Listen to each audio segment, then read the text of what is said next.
السلام عليكم ورحمة الله وبركاته. بسم الله الرحمن الرحيم. الحمد لله والصلاة والسلام على رسول الله وعلى آله وأصحابه أجمعين. We always praise Allah subhanahu wa ta'ala. We praise Him upon all conditions. We praise Him when things are going well. We praise Him when things are not going that well. We send blessings and salutations upon Muhammad sallallahu alayhi wa sallam. For indeed, when we do that, the benefit for us is far greater, and it is tenfold according to the hadith of Rasulullah sallallahu alayhi wa sallam. We also send blessings and salutations upon the messengers of Allah subhanahu wa ta'ala. We ask Allah to bless them, to bless the companions, to bless the blessed household, and at the same time to bless every one of us and to grant us all every form of goodness. Ameen. My beloved brothers and sisters in Islam, whenever we go through financial difficulty or hardship, we need to bear in mind that Allah subhanahu wa ta'ala is in absolute control. And we need to bear in mind that Allah subhanahu wa ta'ala would not have left us without advice, without guidance, without instruction as to what to do in order to help ourselves. For indeed, al-malu malullah, the wealth actually belongs to Allah. When you came onto the earth, what did you have? You did not even have your clothing. Your parents or someone else had to clothe you. Thereafter, as you grew older, what happened? Perhaps there were days when yourself or your parents or those a little bit earlier could not afford a pair of shoes. Perhaps they could not afford a motor vehicle or a car, meaning or a house, or even transport for that matter. There were days that has happened. And when you leave, you will leave with nothing. Whatever clothing you have on you shall be removed and replaced with a shroud.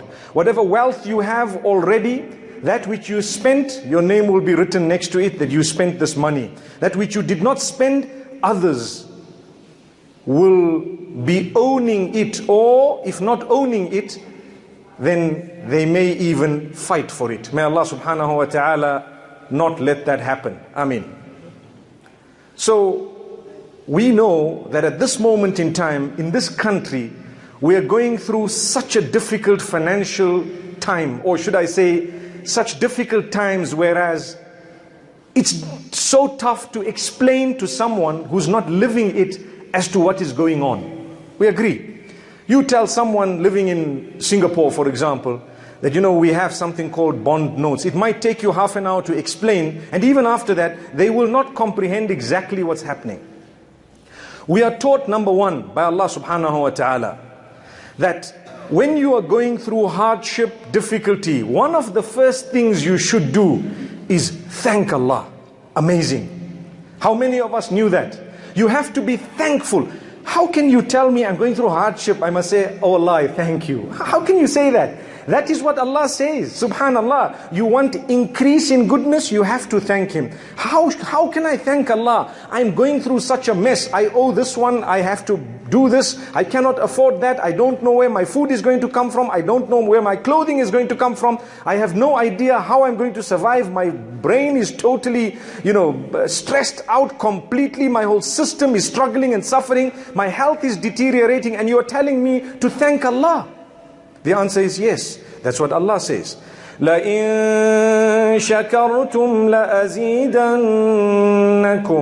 وَلَإِن كَفَرْتُمْ إِنَّ عَذَابِي لَشَدِيدٌ. If you are going to be thankful, we will grant you increase in goodness. And if you are going to be ungrateful, and because you are going through certain problems and issues, you forget the goodness that Allah has bestowed upon you, in that case, our punishment is quite severe. Allah says we can punish. We know. May Allah subhanahu wa ta'ala not do that to us. So, the way that the Prophet sallallahu alaihi wasallam taught us to show gratitude is by looking at those who are suffering in a bigger way. Take a look at people across the globe. Suddenly they're driven out of their homes. If we think we have a few potholes on the road because of the rain, take a look at those who have lost their lives because of floods. They've lost their property. Hundreds of thousands of people have lost so much across the globe. You would not be able to even Go through a little bit of that. So Allah says, I'll let you get away with 5 potholes on your street. And that also we complain. Allahu Akbar. So if you don't want the potholes, okay, we can fix up the road. But what if we decide to send a flood that will destroy your home and kill a few people? Astaghfirullah. Rather thank Allah to say, Ya Allah, we are fortunate. We still have a means to get through. We still have 5 potholes. Other places, they don't even have the road. Allahu Akbar.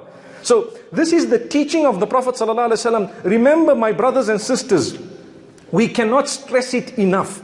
Always look at those who are struggling more than you are. Spend time to sit in one place and to think about what's happening. We read stories about people who've lost their homes, whole cities, like look at Syria, for example, Aleppo, and so many other cities, totally, completely destroyed. The hundreds of thousands and millions of people have no other means of survival besides thinking of jumping onto a makeshift boat to cross an ocean a few thousand kilometers. Have you ever even thought about that? Do you ever think, subhanallah, that your problem can be worse than that? People with bombs raining all over them, left, right and center. They don't know why. They themselves have no understanding of why this is happening. Why me? What did I do? Is it just because I am saying La ilaha illallah? Is it because I'm a Muslim? Is it because the land I am living in has oil or has diamonds or has gold or something valuable under our feet? What is the reason? We don't know. That's what they will tell you. Subhanallah. But they are struggling. When you look at their struggling, you will realize what we are going through is nothing. You have a bond note. They don't even have a note. And they don't even have a bond. May Allah subhanahu wa ta'ala forgive us. So you have no option. One of the first steps of alleviating financial strife or struggle is to thank Allah. Oh Allah, I have. What do I have? I have a lot. You've given me clothing. I've been used to buying new clothing every second year. I don't need that. I can have the same clothing for 5 years, 10 years. What's wrong? But when you start thinking that the lifestyle you've been living for such a while is no longer financially viable, feasible, and if that is your financial struggle, then my brother, my sister, you need to revise your understanding. There are people who don't have clothing. Recently I was looking at the weather in some parts of the northern Middle East, Syria and so on. The amount of snow, the amount of cold weather, meaning the temperatures, and people without clothing, people who barely have socks. And here we are with temperatures that are far higher than that, and we have the best of clothing. When I say best of clothing, the worst from amongst us has the best clothing compared to them. That's what it is. May Allah grant us the ability to thank Him. The problem, wallahi al-azim, with us is we tend to just complain. Everything is a complaint. Everything is a problem. We want to live such a lavish lifestyle that it is so high in terms of financial demand, we cannot meet it, but we are complaining that we cannot live to that level. Why? This brings me to the second point. My brothers and sisters, in order to help yourselves, and myself included, going through this financial crisis, we have to learn to downgrade our lifestyle, whether you like it or not. You don't need the latest and the best. You don't need to eat out every day. You don't need to have a meal until you are full. Remember this. The sunnah is to only have 1/3 of solid, 1/3 of liquid, 1/3 of air. Maybe your financial capacity might force you to adopt the sunnah. My brothers and sisters, it is a sunnah even if you had money. You're not supposed to be wasting. So downgrade your lifestyle. I'm being serious. Many people are complaining out of fresh air. I can't afford my son's school fees. Well, where do you send him? Well, the fees is $3,000 a term. My brother, there is another school down the road where it is $300. You cannot collect zakat of the community in order to oil the fact that you would like to live up to the Joneses. Not at all. It's wrong. And don't ever you dare complain about financial difficulty when you have not downgraded that. No, it's an embarrassment. Well, if you think it's an embarrassment, then suffer the consequences of not being human enough to lower your level. Lower it. You don't need to live on such a high level. I know people may not agree. Wallahi, it is fact. You have to agree. You have to downgrade. There's no harm. You have to downgrade. If you are struggling financially, take a look at the few dollars that you can save. Sit down and write, where have I spent my money? Take a look, this is unnecessary, you will be shocked at how much you can save. And then you will see there are others who are really struggling. They have nothing, subhanallah. And they are still thanking Allah. They will be there. What did you eat, my brother? I had 1 avocado. Allahu Akbar. I've heard this with my own ears. And they are happy. They are at salah in the same masjid you are sitting in. Subhanallah. And they are so excited. And another person is so upset and angry because he used to go out to eat 5 times a week. And now he can only go out once a week. And for him, that is an issue. And for this man with an avocado, he's thanking Allah that he had 1 avocado. Where are we? This is why, going back, the hadith says, look at those who have less than you. Wallahi, you will always find that you are way above most others. Way above most others. We have such beautiful soil that we can grow our own fruits. A lot of us have our own fruits and veggies in our own gardens. How can you complain? You are lazy perhaps. May Allah subhanahu wa ta'ala not let that happen to us.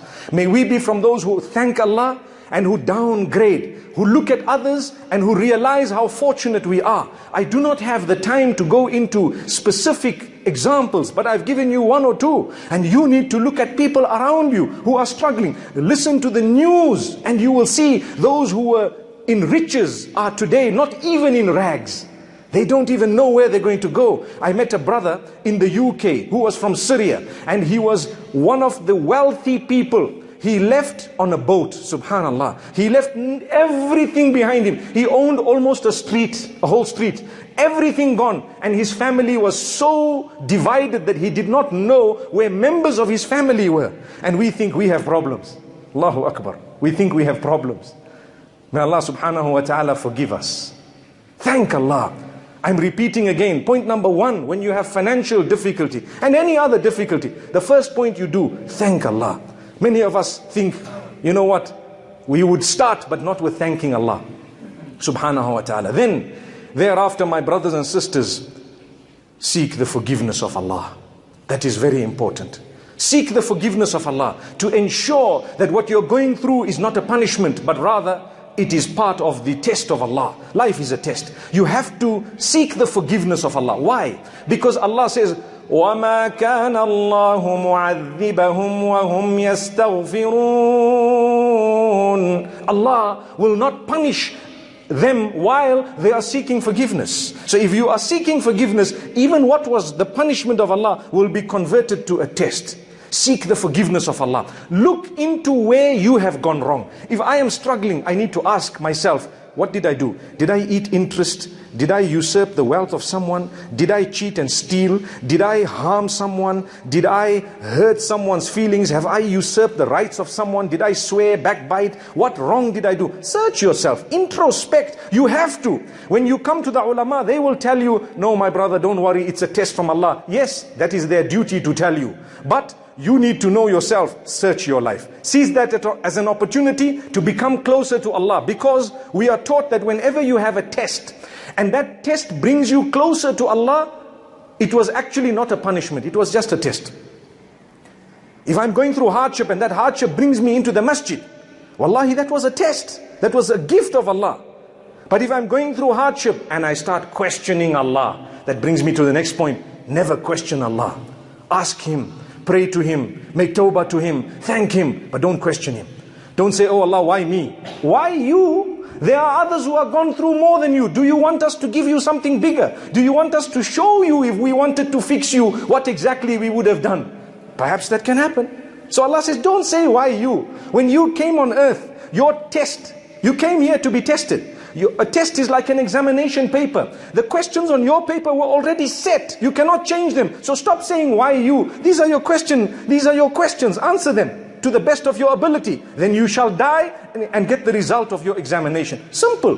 Why don't we look at it as that?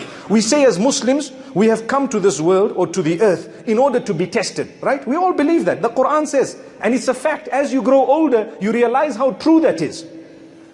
So if I were to go to school and to write a test, what happens?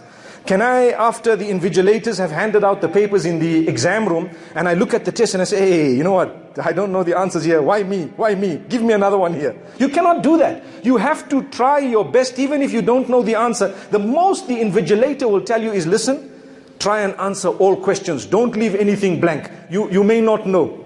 I'm sure we've heard that, right? They say, don't leave blanks. Answer it, no matter how. Try, attempt it. That's what Allah tells us with our tests. You're going through financial difficulty. Come for salah. Fulfill your salah on time. The owner of the solution to your problem is in the masjid. When I say in the masjid, I mean you can get closer to him in the house of Allah. That's what it is. Pray on time. You must enjoy prayer. Cut out everything. I recently came across a wealthy person. And in the masjid, someone told him about his business. Do you know what he said? He said, my brother, I don't want to talk about business. This is me and Allah. Please don't talk to me about this. I want to go in and concentrate. Subhanallah, I was surprised just listening to this. And I said, look at people, when they come in, they know this might be my last salah. Success is not how much money you have. Wallahi, success is whether Allah is pleased with you or not. When you get Jannah, that's it. Even if you had nothing on earth, even if you were walking around without a home, without anything, no problem. Allah is happy with you. You can be of a far higher level than those who had a lot. It's possible. May Allah subhanahu wa ta'ala grant us understanding. Imagine, you come into the masjid, you've cut off completely. You go into sujood, it's just you thinking of Allah subhanahu wa ta'ala. How beautiful is that?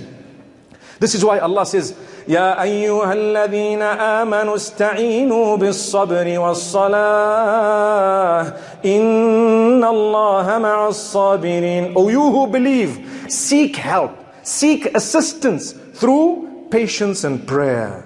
For indeed Allah is with those who bear patience. And why does Allah not say Allah is with those who pray? Although it is correct, Allah is with those who pray. But He says, O you who believe, seek assistance through patience and prayer, for indeed Allah is with those who are patient. One of the reasons is you need that patience in order to pray as well.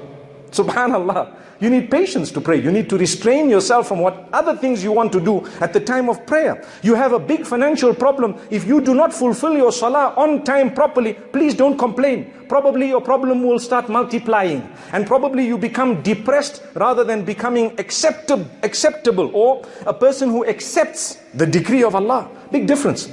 Allah says, when you get close to me, I don't promise you millions, but I promise you will be content. You'll be happy because you are with me. I'm with you. That's it. Amazing. So what you have to do when you are going through a problem, go to salah. كان رسول الله صلى الله عليه وسلم إذا حزبه أمر فزع إلى الصلاة. The Prophet صلى الله عليه وسلم himself, when something was overcoming, when something was big, a huge thing came, he quickly hastened towards salah. And he fulfilled 2 units of prayer and he called out to Allah. Brings me to the next point. Call out to Allah. Make dua. We call it supplication. Keep on making a supplication. Your problem might not be resolved in 1 day, 2 days, 1 year, 2 years. But wallahi, if you continue with your patience, with your prayer, with your supplication, humble yourself, thank Allah for what you have, a day will come when you will receive such victory that you will be smiling all the way. That day has to come. After the darkest hour of the night, guess what you notice? Daybreak. Subhanallah. After the darkest hour of the night, you notice the daybreak, the crack of dawn, and you start saying, hey, mashallah, the night is over. Subhanallah. The same will happen to your problems, your issues.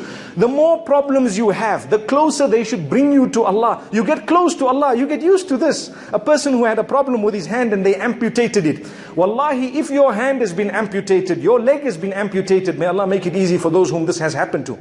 Those whom this has happened to have fallen into a few categories. I want to make mention of 2 of them. One is those who are depressed because, hey, I lost my leg. I lost my leg. I lost my leg. I don't know what to do. It's amputated. Now look, I don't have a leg. What's going to happen to me? How am I going to walk? All those questions are there. But can I tell you what a mu'min will do? He doesn't have a leg. Now he goes, he thanks Allah, at least I have one other leg. He thanks Allah, at least I'm living. He will go to seek some medication. They might make him an artificial leg. He starts walking until there comes a time when you will see him walking. You won't even know this man don't have a leg. Subhanallah. Why? He's thankful to Allah. He walks and what did Allah do for him? As a result of his positive attitude and his gratitude to Allah, Allah gave him contentment without the leg. Subhanallah.